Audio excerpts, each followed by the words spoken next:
Job 8:1 through 10:22. Devotional focus verse. Lo, he goeth by me, and I see him not. He passeth on also, but I perceive him not. Job 9:11. Recently, while I was spending some time talking to the Lord, the sun was streaming in the window, lighting up the sofa where I was kneeling.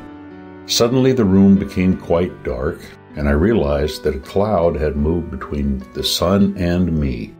I could no longer see the sun with its radiant beams of light as it appeared moments before, yet I knew that nothing about the sun had changed.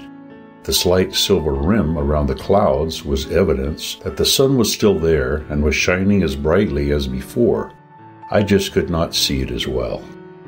Job's lament in the focus verse shows that he felt this way about God, that his view of God had become clouded.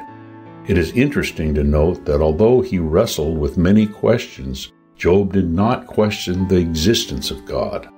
The intensity of the situation and the sense of spiritual separation from God did not cause him to cast away his confidence in the reality of God. Rather, his questions had to do with whether God was acting justly in his particular case.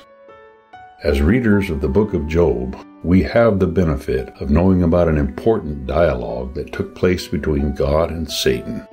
This helps us to understand the suffering of Job and provides perspective on what he went through. However, when we face our own dark night of the soul, we very possibly will have no more understanding regarding what is happening than Job did. For that reason, faith is imperative.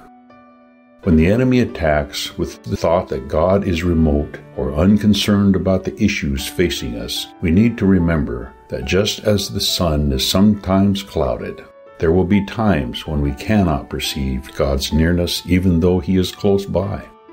In those dark moments, we can recall how God has worked for us in the past and know that He is mindful of our every need.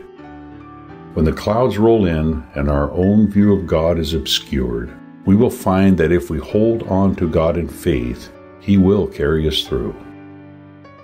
Background information. Bildad was the second of Job's friends to voice his thoughts in this initial round of speeches. All three men had come for the purpose of comforting their friend, but in this portion of text, Bildad argued with Job and condemned him. Job replied to Bildad and then made his complaint to God. It is thought that Bildad may have been a descendant of Shua, Abraham's sixth son by Keturah. Bildad began by condemning Job's words and comparing them to a strong wind, turbulent and stormy. He denounced Job's questioning of God's justice and maintained that if Job were pure and upright, God would not have permitted him to suffer.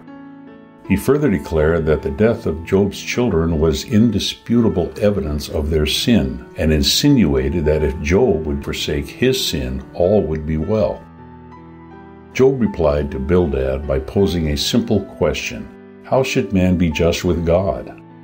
In essence, he was saying, how can a person be declared innocent in God's sight? He went on to state that a person cannot contend with God.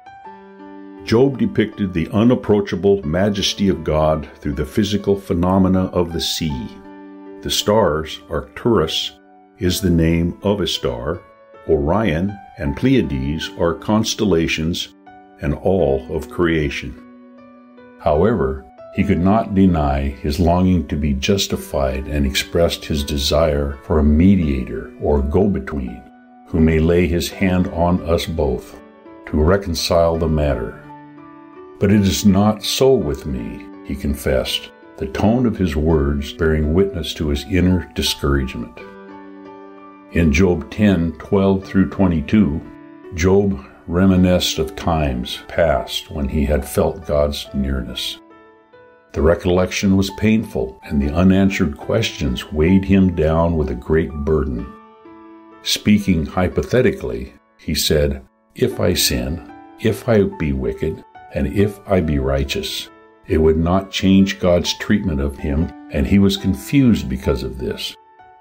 He realized that life is short and longed for God to relieve his afflictions so he could have a little respite before he died.